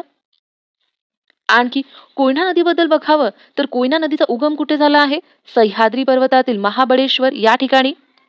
हे सुद्धा विचारलं जाते उगम. कोयना नदीचा उगम महाबळेश्वर या ठिकाणावरून होतो. कोयना नदीवर काही धरण आहे का? हो, शिवसागर हे धरण आहे. हे एक लक्षात राहू द्या, महत्वाचं आहे. आणखी कोयना धरण आहे. कोयना नदी कोणत्या नदीची उपनदी आहे? कृष्णा नदीची उपनदी आहे. आणि ही नदी उगम कुठे पावते? महाबळेश्वर याच ठिकाणी उगम पावते. कोयना आणि कृष्णा नदीचा उगम महाबळेश्वर या एकाच ठिकाणावरून होतो. हे सुद्धा लक्षात राहू द्या. कोयना आणि कृष्णाचा उगम होते त्या ठिकाणाला काही नाव आहे. काय नाव आहे? कराड. हे ठिकाण लक्षात राहू द्या, आपल्याला विचारलं आहे. आणि कोयना आणि कृष्णाचा संगम होते, या संगमाला काही नाव आहे. ते नाव काय आहे? प्रीती संगम. अतिशय महत्वाचा आहे. गोदावरी नदीबद्दल बघावं तर गोदावरी नदीचा उगम कुठे झाला आहे? सह्याद्री पर्वताच्या त्र्यंबकेश्वर या ठिकाणावरून. हे सुद्धा विचारलं जाते. या प्रकारे आंध्र प्रदेशाकडे वाहत जाते, पश्चिम दिशेला वाहत जाते. गोदावरी नदीवर गंगापूर धरण आहे, महत्वाचं आहे आपल्यासाठी. त्यानंतर नांदेड हे शहर वसलेलं आहे. त्यानंतर जायकवाडी हे धरण वसलेलं आहे. त्यानंतर नाशिक हे शहर वसलेलं आहे. नाशिक आणि नांदेड. आणखी एक धरण आहे कोणतं? विष्णुपुरी धरण. हे 3 धरण आणि हे 2 शहर लक्षात राहू द्या. खूपदा आपल्याला एक्झाममध्ये विचारलं जाते. वर्धा नदीबद्दल बघावं तर वर्धा नदीचा उगम कुठे होते? मध्य प्रदेशातील बेतूल या जिल्ह्यातील मुलताई जवळ होते. हे मुलताई हा शब्द लक्षात राहू द्या. या प्रकारे वर्धा नदी वाहत येते. वर्धा नदीला पश्चिमेकडून पेनगंगा ही नदी येऊन मिळते. त्यानंतर पूर्वेकडून वेनगंगा ही नदी येऊन मिळते. बघा या ठिकाणी वेनगंगा ही नदी दिली आहे. या तीनही नदीच्या एकत्र प्रवाहाला काही नाव पडते. काय? प्राणहिता हे नाव पडते. आणि ही नदी गोदावरी नदीला या प्रकारे येऊन मिळते. पेनगंगा नदी खोरं हे कशासाठी प्रसिद्ध आहे? चुनखडकसाठी प्रसिद्ध आहे. हे लक्षातच राहू द्या. वर्धा नदी हे खोरं कशासाठी प्रसिद्ध आहे? हे दगडी कोळशासाठी प्रसिद्ध आहे. आणि वेनगंगा हे नदी खोरं कशासाठी प्रसिद्ध आहे? तर हे लोह खनिज आणि मॅग्नेशियमसाठी प्रसिद्ध आहे. हे लक्षातच राहू द्या. आपण समोरचा प्रश्न बघूया. पितामह हे कोणत्या प्रसिद्ध व्यक्तीचे टोपण नाव आहे? आपलं उत्तर आहे ऑप्शन 4 दादाभाई नौरोजी. दादाभाई नौरोजी यांना पितामह या प्रसिद्ध टोपण नावाने ओळखले जाते. आपला दुसरा प्रश्न. भारताचे लोहपुरुष म्हणून कोणाला ओळखले जाते? वल्लभभाई पटेल यांना ओळखले जाते. हे सुद्धा लक्षात राहू द्या, महत्वाचं आहे. स्वातंत्र्याचा अधिकार कोणत्या कलमामध्ये येतो? आपले उत्तर आहे ऑप्शन 3 19 ते 22. 19 ते 22 या कलमामध्ये स्वातंत्र्याचा अधिकार येतो. हे लक्षातच राहू द्या. आपल्याला या प्रकारचे प्रश्न राज्यसेवेमध्ये सुद्धा विचारला आहे. मग 14 ते 18 या कलमांमध्ये कोणता अधिकार येतो? समतेचा अधिकार येतो. आणि 19 ते 30 मध्ये कोणता अधिकार येतो? सांस्कृतिक व शैक्षणिक अधिकार येतो. आणि 23 ते 24 या कलमांमध्ये कोणता अधिकार येतो? तर यावर शोषणाविरुद्धचा अधिकार आहे. हे चारही अधिकार अतिशय महत्वाचा आहे, लक्षातच राहू द्या. समोरचा प्रश्न बघूया. महाराष्ट्रातील खालीलपैकी कोणती नदी जवळपास उत्तरेकडून दक्षिणेकडे वाहते? आपले उत्तर आहे ऑप्शन 2 वैनगंगा. वैनगंगा ही नदी जवळपास उत्तरेकडून दक्षिणेकडे वाहते. आपण नकाशामध्ये तापी, नर्मदा आणि कृष्णा नदी बघूया. या ठिकाणी बघा वेनगंगा नदी आहे आणि वेनगंगा नदी जवळपास उत्तरेकडून दक्षिणेकडे वाहत आहे आणि या ठिकाणी वर्धा नदीला येऊन मिळाली आहे. त्यानंतर नर्मदा नर्मदा नदी बघा या प्रकारे वाहत आहे, पश्चिमेला वाहत आहे आणि नर्मदा नदीचा उगम बघा अमरकंटक या ठिकाणी झाला आहे. तापी नदी सुद्धा पश्चिम वाहिनी नदी आहे बघा या प्रकारे आणि तापी नदीचा उगम मुलताई या ठिकाणी झाला आहे आणि मुलताई याच ठिकाणी वर्धा नदीचा उगम सुद्धा झाला आहे बघा या प्रकारे वाहत आहे. या ठिकाणी कृष्णा नदी आहे. कृष्णा नदीचा उगम बघा सह्याद्रीमध्ये महाबळेश्वर या ठिकाणी होते आणि या प्रकारे पश्चिमेला वाहत जाते. या प्रकारे आपण चारही ऑप्शन बघितले, चारही नद्या बघितले. आता आपण आपल्या प्रश्नाकडे जाऊया. या ठिकाणी आपला हा प्रश्न संपवतो. महाराष्ट्राची किनारपट्टी रिकामी जागा म्हणून ओळखली जाते. आपलं उत्तर आहे ऑप्शन 3 कोकण किनारा. महाराष्ट्राची किनारपट्टी कोकण किनारा म्हणून ओळखली जाते. हे चारही पर्याय काही वैशिष्ट्यपूर्ण आहे. आपण बघूया. ओडिसाची किनारपट्टी काय म्हणून ओळखली जाते? आपलं उत्तर आहे ऑप्शन 4 उत्कल किनारा. बघा ओडिसाची किनारपट्टी उत्कल किनारा म्हणून ओळखली जाते. आणि कर्नाटकाची किनारपट्टी काय म्हणून ओळखली जाते? कारवार म्हणून ओळखली जाते. हे सुद्धा लक्षात घ्या. केरळची किनारपट्टी काय म्हणून ओळखली जाते? मलबार म्हणून ओळखली जाते. बघा आपल्याला 4 किनारपट्टीचे नाव माहिती झाले. एक महाराष्ट्राची किनारपट्टी कोकण किनारा म्हणून ओळखली जाते. दुसरा कर्नाटकाची किनारपट्टी कारवार म्हणून ओळखली जाते. केरळची किनारपट्टी मलबार म्हणून ओळखली जाते आणि ओडिसाची किनारपट्टी उत्कल म्हणून ओळखली जाते. हे चारही लक्षातच राहू द्या. समोर बघूया. या नकाशामध्ये बघा या महाराष्ट्राच्या किनारपट्टीला कोकण, कर्नाटकाच्या किनारपट्टीला कारवार आणि केरळच्या किनारपट्टीला काय म्हणते? मलबार. आणि ओडिसाच्या किनारपट्टीला उत्कल.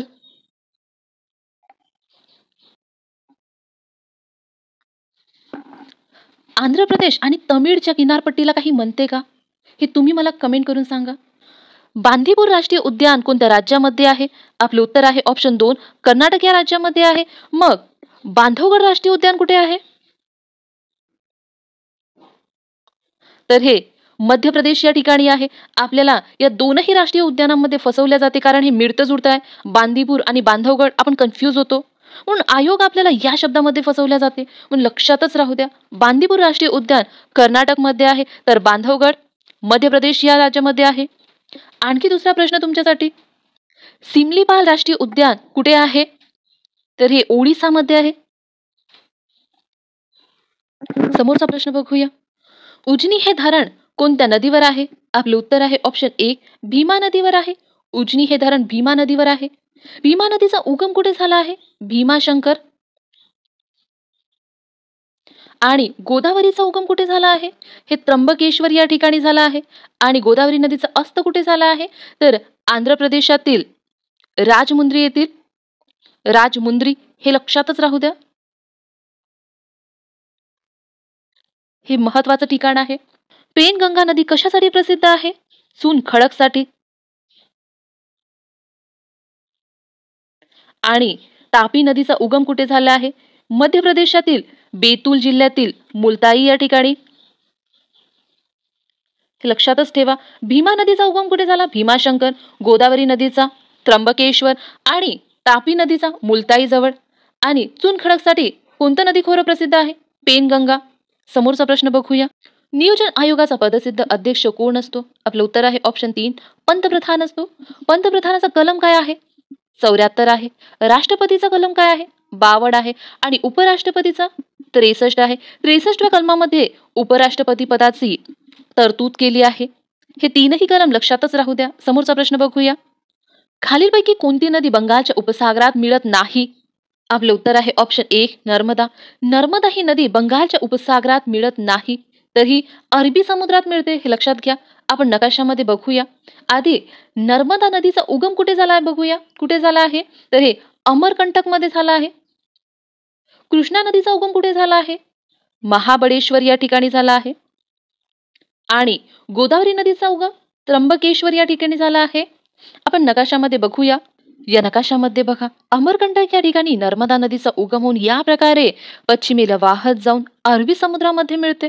तर त्र्यंबकेश्वर या ठिकाणी गोदावरी नदीचा उगम होऊन या प्रकारे पूर्वेला वाहत जाऊन बंगालच्या उपसागरात मिळते. आणि महाबळेश्वर या ठिकाणी कृष्णा नदीचा उगम होऊन ही सुद्धा पूर्वेला या प्रकारे वाहत जाऊन बंगालच्या उपसागरात मिळते. आणि महानदी बघा, या प्रकारे वाहत जाऊन ती सुद्धा बंगालच्या उपसागरात मिळते. म्हणजेच महानदी, गोदावरी आणि कृष्णा ह्या तीनही नद्या पूर्व वाहिनी आहे, तर नर्मदा ही पश्चिम वाहिनी नदी आहे. समोर बघूया. महाराष्ट्रात खालीलपैकी कोणत्या जिल्ह्यात सर्वाधिक महानगरपालिका आहे? आपले उत्तर आहे ऑप्शन 3, ठाणे. महाराष्ट्रात ठाणे जिल्ह्यात सर्वाधिक महानगरपालिका आहे. सर्वाधिक म्हणजे किती आहे? 7 आहे. आणि महाराष्ट्रात एकूण किती आहे? तर एकूण 30 आहे. हा आकडा लक्षात राहू द्या. महाराष्ट्राची उपराजधानी कोणत्या शहराला म्हटलं जाते? आपले उत्तर आहे ऑप्शन 1, नागपूर या शहराला म्हटलं जाते. आणि पूर्वेकडील ऑक्सफर्ड म्हणून कोणत्या शहराला संबोधले जाते? आपले उत्तर आहे ऑप्शन 2, पुणे या शहराला. का? कारण पुणे शहरातील उच्च प्रतिष्ठित शैक्षणिक संस्थेमुळे पुणेला पूर्वेकडील ऑक्सफर्ड म्हणून संबोधले जाते. हे एक लक्षात राहू द्या. समोरचा प्रश्न बघूया. राज्यपाल आपला राजीनामा कोणाकडे पाठवू शकतात? आपले उत्तर आहे ऑप्शन 3, राष्ट्रपती. राष्ट्रपतीसाठी कलम काय आहे? 52. आणि पंतप्रधानासाठी 74. हे दोन्ही कलम लक्षात घ्या. खालीलपैकी कोणते शहर महाराष्ट्राची सांस्कृतिक राजधानी म्हणून ओळखले जाते? आपले उत्तर आहे ऑप्शन 3, पुणे शहर. पुणे शहर महाराष्ट्राची सांस्कृतिक राजधानी म्हणून ओळखले जाते. मग महाराष्ट्राची उपराजधानी म्हणून कोणते शहर ओळखले जाते? तर ते नागपूर हे शहर ओळखले जाते. महाराष्ट्राची पहिली महानगरपालिका कोणती? आपले उत्तर आहे ऑप्शन 1, मुंबई. समोरचा प्रश्न बघूया. टोमॅटोचा लाल रंग कोणत्या रासायनिक पदार्थामुळे असतो? आपले उत्तर आहे ऑप्शन 4, लायकोपीनमुळे असतो. टोमॅटोचा लाल रंग लायकोपीन या रासायनिक पदार्थामुळे असतो. पृथ्वीपासून सर्वात जवळचा तारा कोणता? आपलं उत्तर आहे ऑप्शन 3 सूर्य. मग पृथ्वीपासून सर्वात जवळचा ग्रह कोणता? शुक्र. बुध पण जवळ आहे. मग पृथ्वीपासून सर्वात जवळचा उपग्रह कोणता? चंद्र. चंद्र हा पृथ्वीपासून सर्वात जवळचा उपग्रह आहे. निरोगी माणसाच्या शरीराचे तापमान किती असते? आपलं उत्तर आहे ऑप्शन 2 37 अंश सेल्सिअस. निरोगी माणसाच्या शरीराचे तापमान 37 अंश सेल्सिअस असते. हे लक्षात राहू द्या. खूपदा आपल्याला या प्रकारचे प्रश्न विचारले जाते. समोर बघूया. खालीलपैकी विसंगत घटक ओळखायचा आहे आपल्याला. आपले पर्याय आहे गंगापूर गोदावरी, कोयना कृष्णा, गोसीखुर्द वैनगंगा, उजनी भीमा. आपले उत्तर आहे ऑप्शन 2 कोयना कृष्णा. हेच का? कारण बघा, गंगापूर धरण हे गोदावरी नदीवर आहे, गोसीखुर्द धरण हे वैनगंगा नदीवर आहे आणि उजनी धरण भीमा नदीवर आहे. पण कोयना धरण कृष्णा नदीवर आहे का? नाही, हे कोयना नदीवरच आहे. आपण कोयना धरणाबद्दल माहिती बघूया. कोयना धरण कुठे आहे? सातारा जिल्ह्यामध्ये आहे. हे विचारलं आहे म्हणून लक्षात राहू द्या, सातारा. कोयना आणि कृष्णा नदीबद्दल माहिती बघूया आपण. बघा, कोयना आणि कृष्णा नदीचा उगम कुठे झाला आहे? या प्रकारे सह्याद्री पर्वत आहे. सह्याद्री पर्वत या ठिकाणी महाबळेश्वर ठिकाण आहे. महाबळेश्वर या ठिकाणावरून कृष्णा नदीचा उगम होतो आणि या प्रकारे पूर्वेला वाहत जाते.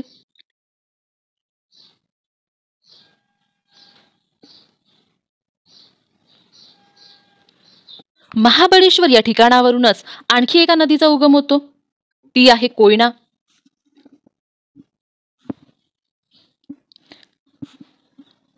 आणि कृष्णा नदीस येऊन मिळते. या ठिकाणाला काय नाव आहे? कराड. हे सुद्धा विचारलं आहे की कृष्णा नदीला कोयना नदी कोणत्या ठिकाणी येऊन मिळते? कराड या ठिकाणी येऊन मिळते. आणि कृष्णा आणि कोयनाच्या संगमाला काय नाव आहे? प्रीती संगम. हे सुद्धा विचारलं आहे. कोयना नदीवर कोयना धरण आहे. आणखी एक धरण आहे कोणतं? शिवसागर. हे एक लक्षात राहू द्या. शिवसागर हे धरण कुठे आहे? कोयना नदीवर आहे. हे विचारले जाते, लक्षात राहू द्या. महाबळेश्वर या ठिकाणावरून आणखी एका नदीचा उगम होतो, कोणत्या? सावित्री नदीचा उगम होतो आणि हे पश्चिमेला वाहत जाते. हे लक्षात राहू द्या. समोर बघूया. दक्षिण गंगा नदी कोणत्या नदीला म्हणतात? आपलं उत्तर आहे ऑप्शन 3 गोदावरी नदीला म्हणतात. का गोदावरीलाच दक्षिण गंगा नदी म्हणतात? कारण दक्षिणेकडील गंगा नदीप्रमाणेच गोदावरी आहे. प्रमाणे म्हणजे काय? तर तिची लांबी, आकाराने मोठा पात्र, या प्रकारे, म्हणून गोदावरी नदीला दक्षिण गंगा म्हणतात. मग गोदावरीचा उगम कुठे झाला आहे? त्र्यंबकेश्वर या ठिकाणी. आणि अस्त कुठे होते? आंध्र प्रदेश या ठिकाणी. आंध्र प्रदेशामधील राजमुंद्री हे ठिकाण लक्षातच राहू दे, अतिशय महत्वाचं आहे. तापी नदीचा उगम कुठे झाला आहे? मध्य प्रदेशातील बेतूल जिल्ह्यातील मुलताई या ठिकाणी. हे महत्वाचं आहे, मुलताई. कृष्णा नदीचा उगम कुठे झाला आहे? सह्याद्री पर्वतातील महाबळेश्वर या ठिकाणी. आणि नर्मदा नदीचा उगम कुठे झाला आहे? अमरकंटक या ठिकाणी. या चारही नद्यांचा उगम लक्षातच राहू द्या. आपल्याला कशाही प्रकारचा प्रश्न विचारला जाऊ शकते. समोरचा प्रश्न बघूया. गोसीखुर्द धरण कोणत्या नदीवर बांधण्यात येत आहे? आपलं उत्तर आहे ऑप्शन 1 वैनगंगा नदीवर. हे लक्षात राहू द्या. गोसीखुर्द धरण कोणत्या नदीवर आहे? वैनगंगा नदीवर. मग लोह खनिजासाठी कोणतं नदीपात्र प्रसिद्ध आहे? वैनगंगा नदी लोह खनिजासाठी प्रसिद्ध आहे. दिल्ली हे शहर कोणत्या नदीवर वसलेलं आहे? आपलं उत्तर आहे ऑप्शन 4 यमुना. आणखी कोणते शहर यमुना नदीवर वसलेले आहे? तर मथुरा आहे. आणखी आग्रा शहर आहे. आणखी वृंदावन शहर सुद्धा यमुना नदीवरच वसलेलं आहे. हे चारही शहर लक्षात राहू द्या. समोरचा प्रश्न बघूया. महाराष्ट्रातील खालीलपैकी कोणत्या ठिकाणी सर्वात जास्त पाऊस पडतो? या प्रश्नाचं उत्तर तुम्ही मला कमेंट करून द्या. या ठिकाणी आपण थांबूया. आजची माहिती तुम्हाला आवडली असेल तर व्हिडिओला लाईक करा, शेअर करा आणि कमेंट करून नक्की सांगा. थँक्यू.